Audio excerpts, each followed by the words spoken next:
Do you ever catch yourself silently talking to yourself?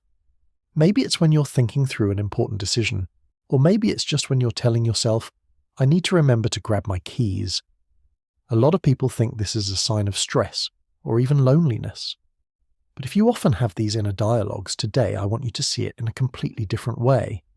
Psychology shows that this might actually be a sign of a highly sophisticated mind.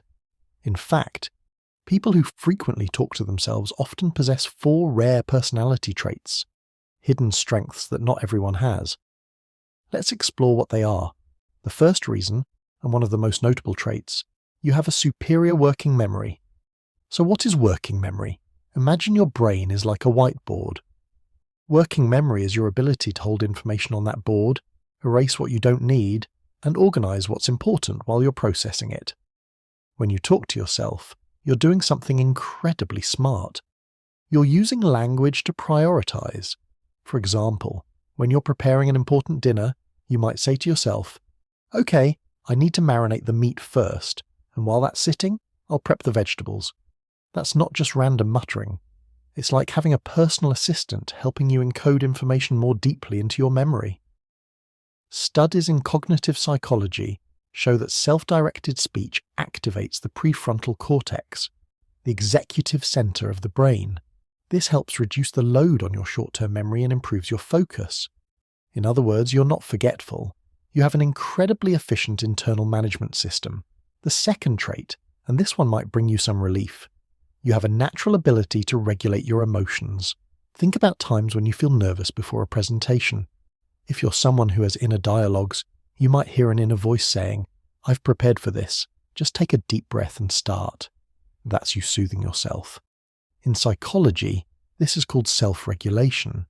People who have this habit tend to get less caught up in negative emotional spirals, because instead of letting fear or anger drive their actions, they pause for a second and use logic to talk to their heart.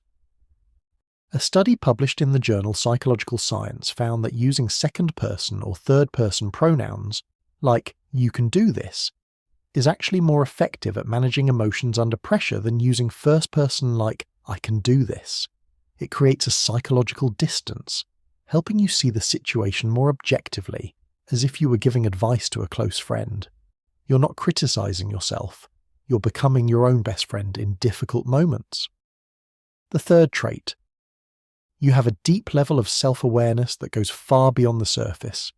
Inner dialogues aren't just about what to do next. For people with this tendency, these conversations often involve self-questioning.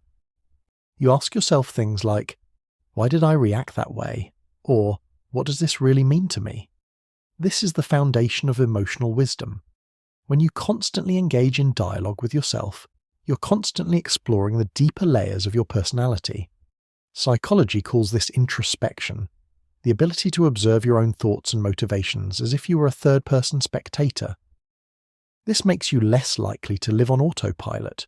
You don't get easily swept up by passing trends or instinctive reactions. You take time to understand the why before you act, and that's what sets you apart. You're not just living your life, you understand why you're living it the way you are. And finally, the fourth trait, you have an incredible imagination and problem-solving ability. When you talk to yourself, especially when you're imagining different scenarios, you're actually running simulations of life in your head. For instance, before an important meeting, you might think, if they ask this question, I'll answer like this. If this issue comes up, I'll handle it that way. Essentially, you're creating a little inner theatre to test out different scenarios. This isn't excessive worrying. This is strategic preparation.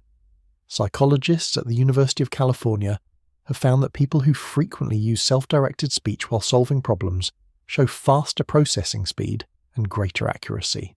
You're using language as a tool to draw a map, helping you see the turns ahead and prepare for them. Your creativity isn't just in art, it's in how you navigate life. So, looking back at all of this, we see that the world often tends to label self-talk as a little strange. Society often encourages us to be outgoing and to always fit in. But the truth is, those inner dialogues are a powerful tool. They show that you have a rich inner life, a brain working at full capacity to organize, understand, and protect you. If you recognize these traits in yourself, I want you to know you are not odd. You possess a quiet strength. It's the ability to be a friend to your own mind, a skill that many people spend years in meditation to develop. The next time you catch yourself muttering alone in the kitchen or questioning yourself before bed, smile. It's not a sign of loneliness.